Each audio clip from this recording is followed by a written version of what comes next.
in the press speaking to Democratic members, the newly elected members of the House, that I think they're going to inherit the wind here. All the things that they say they dislike about the Affordable Care Act, they're all able to be adjusted and we knew when we passed the act that we'd have to constantly see how it worked and improve it.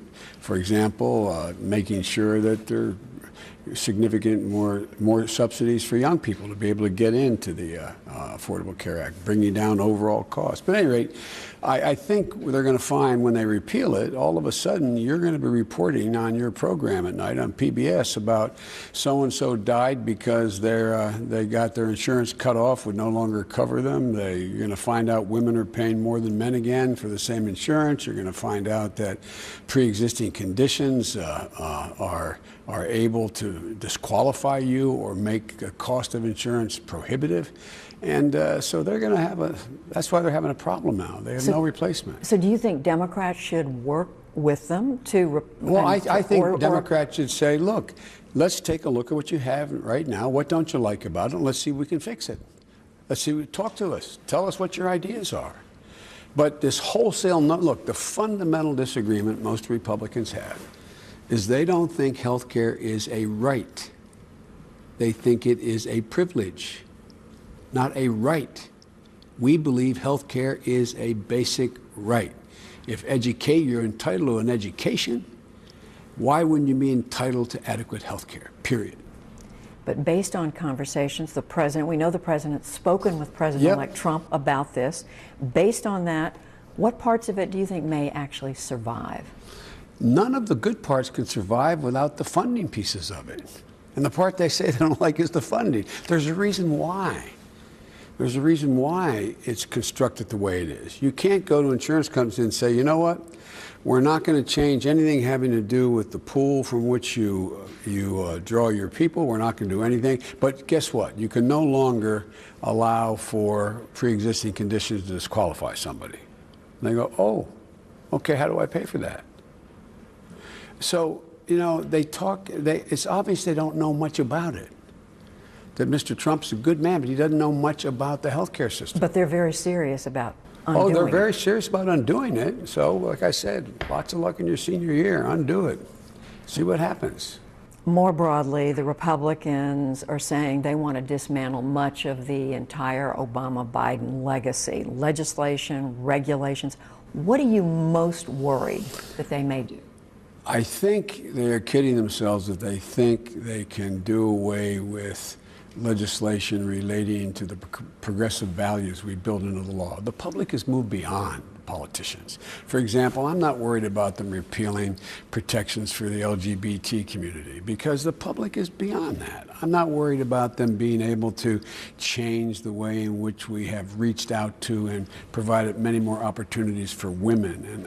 But here's what does concern me. What concerns me is that they will make some judgments in the foreign policy area without having thought it through that may cause a lot of problems. For example, Ukraine or the Northern Triangle here in the hemisphere or dealing with Colombia. Unless you are very sophisticated about what your actions are let me say it another way.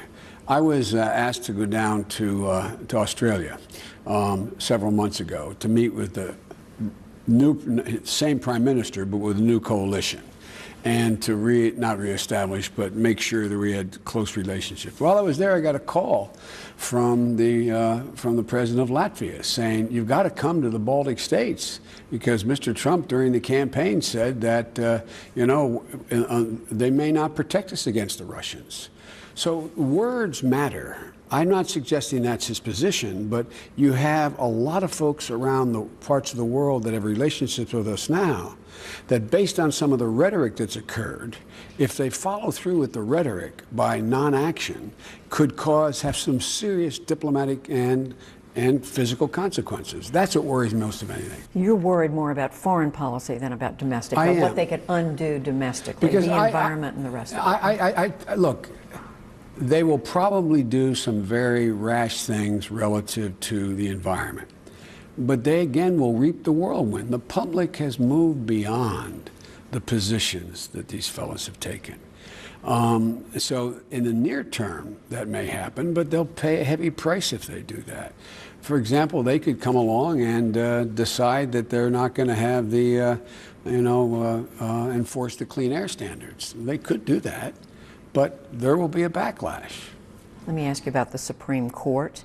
You chaired the Senate Judiciary Committee for 8 years, so you know very well what it means when the Republican-controlled Senate sat on the nomination of Merrick Garland to fill that 9th seat on the court, sat on it for almost 10 months. First time ever. Once the president-elect, then President Trump, chooses someone, should the Democrats do the same thing and oppose and refuse to go along? No. Or should they, thinking you need to fill that vacancy on the court?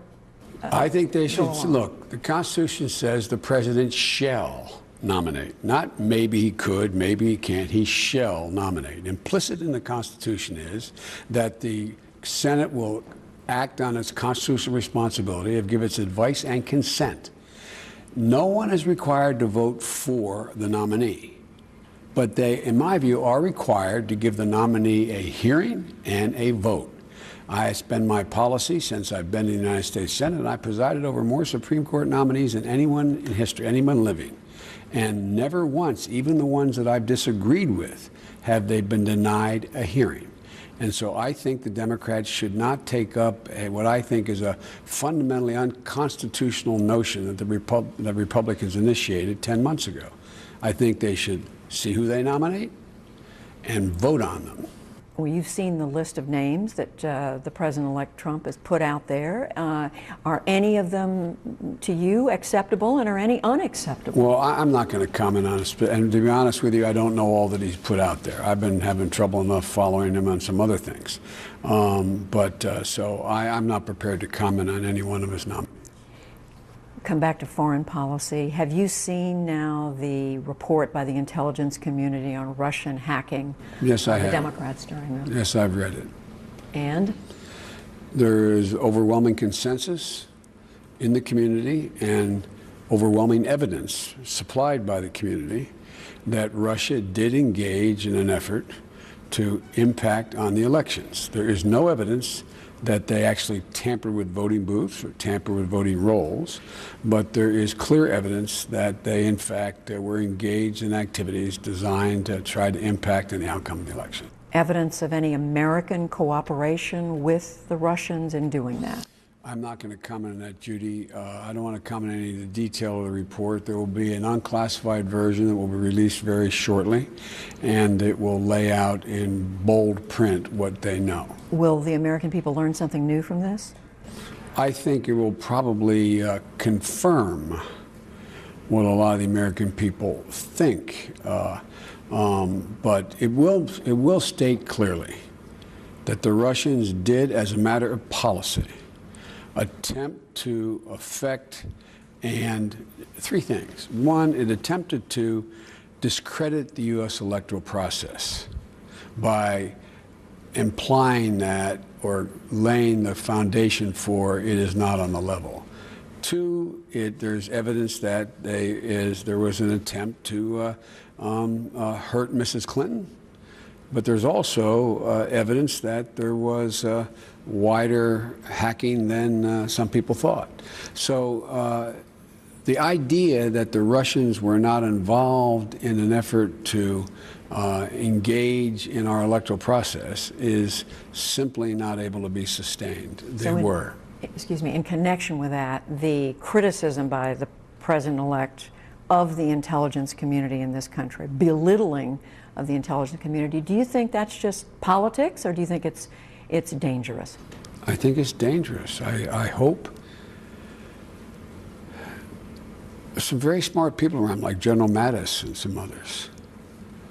For a president not to have confidence in, not to be prepared to listen to the myriad of intelligence agencies from defense intelligence to the CIA, et cetera, is absolutely mindless. It's just mindless. How would you, now, can you disagree? Can you ask for more detail? Can you question whether or not there is a disagreement among the various intelligence? That's all legitimate. But the idea that, that you know more than the intelligence community knows. It's a little like saying, I know more about physics than my professor. I didn't read the book. I just know I know more. I mean, it's worrisome. I'm assuming it will change. If what the Russians did is so serious, should there be more retaliation than what the administration has just announced? When the question was, would we respond to the hacking over a month ago, I said, at our time and choosing, we would. Some of what we did you will know, and some you will not know. And we've done both. Things you do not know, and things that are known, like expelling. That were now. Yeah. Will we know those things that were? Hope not. Syria. Will that go down as one of the administration's great failures, do you think? And is the U.S. now impotent to affect the outcome there? No, and no. It is not a failure. To be a failure, you would assume there was an alternative that could have been offered that would have benefited or been great in the greater interest of the security of the United States. If you notice, there wasn't anybody in either political party ever talking about putting troops on the ground. If you notice, there wasn't anybody talking about, there was no plan put forward by anyone that demonstrated that there was a sufficient, coherent nucleus of Democrats with a small d who were in opposition to the Assad regime, who would, given the requisite training and capability, have the ability to be able to take on both extreme elements of the Sunnis, meaning Al-Qaeda, as well as ISIS, as well as Nusra, and take on the Assad regime at the same time. And so our focus has been the dismantling of the so-called caliphate, the dismantling of ISIS being able to occupy territory and govern like they were a nation state, like they were a government. They have lost enormous amounts of ground, and I predict to you before June, there will be no such place where they occupy anywhere in Syria as well as Iraq. The caliphate will have been dismantled. It will still be a problem. But that has been our focus because that is the greatest existential threat to U.S. interests. And the President Assad will still be in power. That remains to be seen. And why I say that is we've been saying from the beginning, like most others, that this needs to be a negotiated settlement. The Russians appear to be in conjunction with the Turks as well as the Iranians, appear to be at a point where they are realizing for their interests as well, Assad being in power indefinitely is not in their interest. So it remains to be seen. We've been trying to put together in multiple fora ability to bring a negotiated settlement to this. It's still a reach, but we'll see. Looking back to the election, why did Hillary Clinton lose in middle-class, working-class places like Wilkes-Barre, Pennsylvania, close to where you grew up, and what economic message could have changed the outcome? Well, first of all, there's a false choice being put forward by some Democrats now. Either we double down on our progressive values or we go out there and talk about the middle class and the working class. I've never found them inconsistent. They go together. The reason I'm a Democrat is because the essence of the Democratic Party is an abhorrence for the abuse of power on the one hand and the notion that everyone's entitled to be treated with dignity. That message never got through. I remember I was flying to Cleveland at 83 events. I was flying to Cleveland. I was wondering why I was so upset about the way the campaign was going. This was about 3 weeks out. And it hit me that because of the outrageous nature of the way in which the things that Trump were saying, we never got to substance. You can't find me any of your viewers who can define for you what Hillary's free tuition plan, college plan was about. We never got to it. Whose fault was that? Well, I think it was multiple faults. I don't think that the campaign was clear enough. I don't think you guys were ready to cover it. You know, you look at what the Annenberg School and other studies have shown, there's hardly any coverage of a single issue, of a substantive issue. But you also said the campaign wasn't clear enough. Well, I don't think, I've been the odd man out here. I didn't hear anybody talk about the plight of that guy who works in the assembly line and his wife is a hostess. They make $90,000 a year, have 2 kids, and they're hurting. They're scared. We don't show enough respect. We don't speak enough to the need. My dad used to have an expression. He'd say, I don't expect the government to solve my problem, Joey, but at least I expect them to understand it. We were not clear enough in making it clear. We understood the pressure they were under, and we had concrete solutions to it. We never got to them. Could you have beaten Donald Trump? Oh, I have no idea. I mean, you know, it's easy to say now. People say that, but who knows? Who knows whether I could have beaten Donald Trump? But you seem very clear on what the message should have been. I was. I've been clear on that message for a long time. This handle I've been given of middle-class Joe, I know in Washington that's not meant to be a compliment. It means you're not sophisticated. But the reason I talk so much about the middle class is the glue that holds this country together. It really is. And we don't speak enough to their legitimate concerns. The future of the Democratic Party, you're talking about it right now, but it's now fewer seats in state capitals around the country. Not only lost the Congress, lost the White House. What is the party? What needs to happen now? I think we just have to remember who the heck we are and speak to who we are and what we believe. The American public agrees with us on almost every basic issue. But here's what's going to happen, in my view, Judy. The very issues that didn't get covered are going to get covered extremely thoroughly now. You know why? This is going to be the most contentious Congress you've seen since you and I have been doing this business. And so what's going to happen? Just like their initial effort to do away with an oversight, committee on ethics. Well, guess what? If they talked about that during the campaign, they'd pay no price for it. But now they're going to implement it. When they go and take on health care, when they take on Medicare, when they take on aid to education, when they take on college tuition, when they take this, you're going to cover it. You're going to maybe even have an old timer like me talking about it on your program. And people go, oh, that's what these guys want to do? This is what the Democrats are? Excuse me, but you referred to this a minute ago. The Democrats are dealing with a new reality and how this new president will communicate. The tweets. Just today, he called the Senate Minority Leader Chuck Schumer the head clown. Last week, he said just like doing my best to disregard the many inflammatory President O statements and roadblocks. Thought it was going to be a smooth transition, not in all caps. And an exclamation Grow up, point. Donald. Grow up. Time to be an adult. You're president. You got to do something. Show us what you have. You're going to propose it in legislation. We're going to get to debate it. Let the public decide. Let them vote in Congress. Let's see what happens. It's going to be much clearer what he's for and against and what we're for and against now that it's going to get down to actually discussing in detail these issues that affect people's lives. 2 quick things. The cancer moonshot. Yes. You started that in memory of your son, Bo.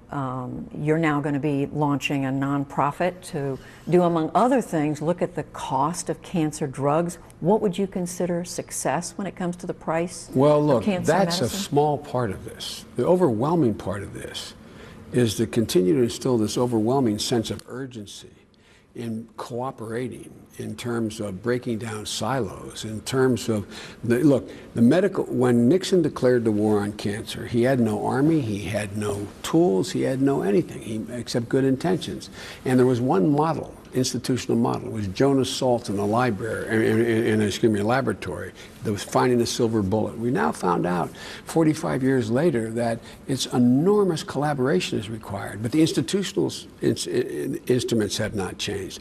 Judy, if I could get every single cancer genome sequence that has been sequenced, if I could have it put in one repository, we have the capacity to do 1 billion calculations per second. We'll be able to find out more than in 10 minutes, more than it would take 10 Nobel laureates 10 years to find out about the patterns of cancer and the cures for cancer. These are the things that I'm working on most. Drug prices are a problem. Access is a problem. But that because it is so celebrated, that issue, I want to put it in perspective. If I could solve everything but that, I would solve everything but that. We're going to work on that as well. You'll be doing Cancer Moonshot, affiliating with 2 universities. Yes. You'll be, I guess, Lunch Pail Joe is going to become Ivy League professor. Well, Biden, I'm going back to my alma mater, where my heart is, the University of Delaware. They've been so good to me. I'm going to be doing all domestic policy out of there, and I'm going to be doing diplomatic and foreign policy out of Penn. Less time for politics? Well, that is politics to me. They're the issues. Look, every single morning since I've been 27 years old, I get up and someone's handed me a card like the one I have in my pocket that has a schedule on it of all the things I'm going to do. I don't know what to do if I didn't have that card. I mean, these are the things I care about. And it's, my dad had another expression. He said, the lucky person gets up in the morning, puts both feet in the floor, knows what they're about to do, and thinks it still matters. I think this stuff really matters. So I'm going to be able to take some of the intellectual horsepower out of the vice president's office, and I'm going to have 2 platforms in which I can hire those people at Delaware and at Penn and work on the issues that are of overwhelming concern to me still. So leaving government after, what, almost half a century in public service. That's an awful thing to say, but you're right.